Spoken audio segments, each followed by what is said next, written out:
Տիգրան Աբրահամյան։ Շնորհակալություն։ Նախ պարոն Գաբրիելյան, մինչև հարցերին անդրադառնալը կուզեի ասել, որ քիչ առաջ տեղեկացանք, որ գյուղացիները ճանապարհ են փակել, Արմավիր Գյումրի միջպետական ճանապարհը դեղցը մնացել է ծառերի վրա, Խանջան Հացիկ գյուղերի գյուղացիները առավոտյան փակել են ճանապարհը, լավ լիներ այս հարցին դուք կամ ով է փակել ինչ գյուղացիները փակել են Արմավիր Գյումրի միջպետական ճանապարհը Խանջան Հացիկ գյուղերի լավ կլիներ քաղաքացիական պայմանագիր խմբակցությունը այս հարցի վերաբերել նաև արձագանքեր, որովհետև գյուղացիները ստիպված են լինում ապրանքը մթերել ինքնարժեքից ցածր գնով։ Սա զուտ, այսպես ասած, բուն հարցը չէր, հիմա բուն հարցերին։ Տեսեք, Տիկին Բաթոյանը եկեղեցուց է խոսում, բայց ուզում եմ մի կարևոր հանգամանք նշել, հայ առաքելական Սուրբ եկեղեցին Հայաստանի Հանրապետությունից ոչինչ չի ստանում, միևնույն ժամանակ խոշոր հարկ վճարողներից է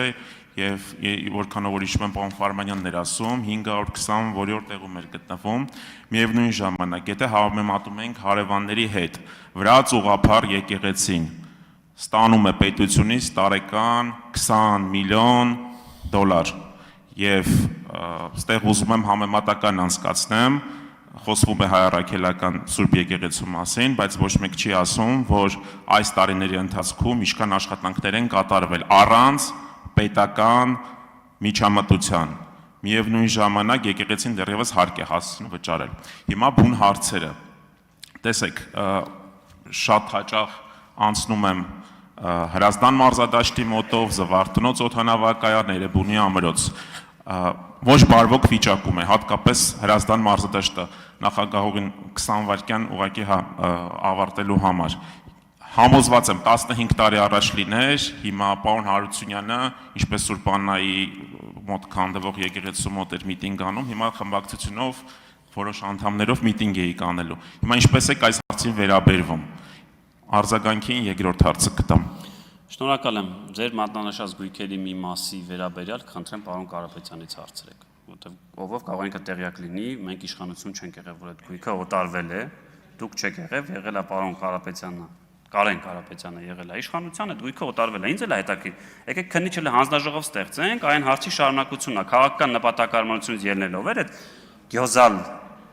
կառույցը տրվել օրինակ հանրապետական խմբակցության падգամավոր։ Եկեք խոսենք։ Ես որևէ խնդիր չունեմ, Ժողովուրդ ջան, քաղաքացիական պայմանագրից որևէ մեկը ոչ Հրազդան մարզադաշտ ունի, ոչ չգիտեմ ինչ որ մի հատ պատմաշ։ Եկեք ստեղծեք, տարածքային է, եթե ընտրվել է, parzենք, էլի տեսնենք այդ ինչ քաղաքական նպատակարարությունից ելնելով այդ կառույցը տրվել է հանրապետական։ Հարգելի գործընկերներ։ Չէ։ Հարգելի գործընկերներ, խնդրում եմ վերադառնանք ռեգլամենտին, պարոն Գաբրիելյան, շարունակեք։ Խնդրեմ վերականգնեք, էլի չէ, պարոն Կարապետյան, ՀՇ-ի ժամանակ չի եղել։ Պատասխանում եմ։ Պարոն Աբրահամյան, լավ, նայեք։ Ինչքանով որ ես տեղյակ եմ, ինչ որ գործընթացներ գնում է, որովհետև դա կարծես թե անցել է բանկի ենթակայության արդեն գրավադրված է, խնդրեմ վերականգնել, էլի, բայց որտեղ տենց։ Շարունակեք, ձեզ չեմ ընդհատի, պարոն Գաբրիելյան, դուք շարունակեք։ Հարգելի գործընկերներ, պարոն Սիմիձյան, պարոն Կարապետյան, խնդրում եմ հետո կշարունակեք, թողեք արձագանքի։ Ինչ վերաբերում է, ինձ թվում է դուք չհասկացաք այդ կտորը, ուզում եմ այդպես լինի, որ չհասկացաք, որովհետև շատ վատ ձևակերպում արեցիք, էլի, ասիկ այն ինչը որ ասիկ Հայաստանության կառավարությունը ոչինչ չի տվել եկեղեցուն, այսինքն դուք ձեր խոսքով առանձնացրեցիք այն վանքերը եկեղեցին, որ կառուցում է հայ առաքելական եկեղեցուց։ Մի արեք այդպիսի բան, որովհետև դրանք էլ են հայ առաքելական եկեղեցու մաս։ Ես ուզում եմ հավատալ, որ դա զուտ, չգիտեմ, այտենց թեկուս ֆինանսավորման, ախր այդ եկեղեցիները անջատ չեն, չէ՞, այդ եկեղեցիները մեր նույն հավատքի մաս են։ Եթե դուք ասում եք ոչինչ չի տվել, իմ մոտ տպարության, որ դուք ուղի, հենց այնց ուղիղ ասում եք, այն ինչը օրինակ, չգիտեմ, բանինը չի, այդ հայ ԿԿՀ-ի վրա գրվածը չի, էդի հայ առաքելական եկեղեցի չի, քրիստոնեություն չի, հավատք չի, մի արեք տենց բան։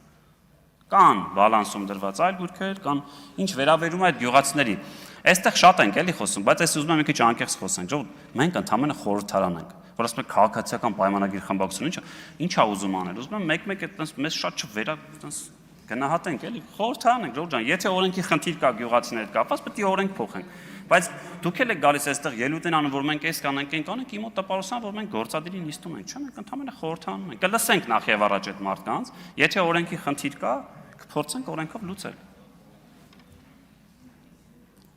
Արձագանք։ Նախ ուզում եմ հստակ նշել, մենք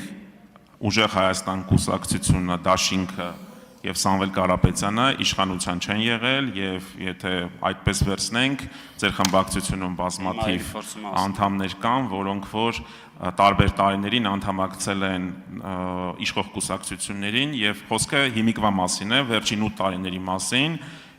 այսպես ասեմ, անպայման չի, որ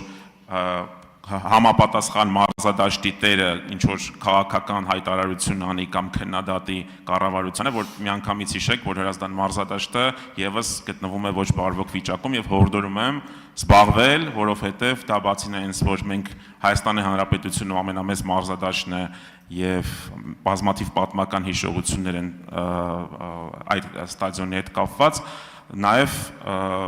մենք այսօրվա դրությամբ այդպես էլ չունեցանք ձեր կողմից 8 տարի առաջ խոստացված մարզադաշտը այսքանը Պարոն Աբրահամյան, ես ամենակիչն եմ ուզում այստեղ խոսել կամ անունը տալ Սամվել Կարապետյանի։ Հետո կասեմ ինչին է։ Բայց գիտեք ով է արել այս արտահայտությունը, որ ասում եք Սամվել Կարապետյանը երբեք ով է արել հետևյալ արտահայտությունը։ 30 տարիների ընթացքում ես ավելի շատ իշխանություն եմ ունեցել Հայաստանում, քան Հայաստանության բոլոր ղեկավարները։ Այդ արել է Սամվել Կարապետյանը։ Այո, Սամվել Կարապետյանը հայտարարել է, որ ես ավելի շատ իշխանություն եմ ունեցել Հայաստանի Հանրապետությունում, քան բոլոր ղեկավարները։ Ժորժ ջան, հիմա դուք ինձ եկել ասում եք. Հարգելի գործընկերներ, տեղից մի ընդհատեք, մի արձագանքի։ Մարդը ուղիղ ասել է, որ ես ավելի շատ իշխանություն եմ ունեցել, քան որևիցե մեկը։ Հիմա եկել եք ասում եք մենք երբ ենք իշխանության եղել։ Չգիտեմ, նորից եմ խորհուրդ տալիս, գնացեք, լսեք ձեր առաջնորդի հարցազրույցները, խոսքերը։ Տնտեսության մասով ամենալավ գնահատականը Կարենից Կարապետյան խոսեցինք։ Տվել է ինքը եկավ ասեց շատ վատ վիճակում ենք։ Տնտեսության մասին մեկ այլ լավ գնահատական տվել է ձեր առաջնորդը, որ 2 տարի առաջ ասում էր Հայաստանի Հանրապետության տնտեսությունը լավ վիճակում է, ժողովուրդ ջան։ Այս էլ մյուս գործընկերն է։ Չէ, 24-ին թե 25-ին էր։ Իրինա Յոլյան, համեցեք տիկին Յոլյան։ Հավանիչ տեսանյութը եւ բաժանորդագրվիչ նորությունները բաց չթողնելու համար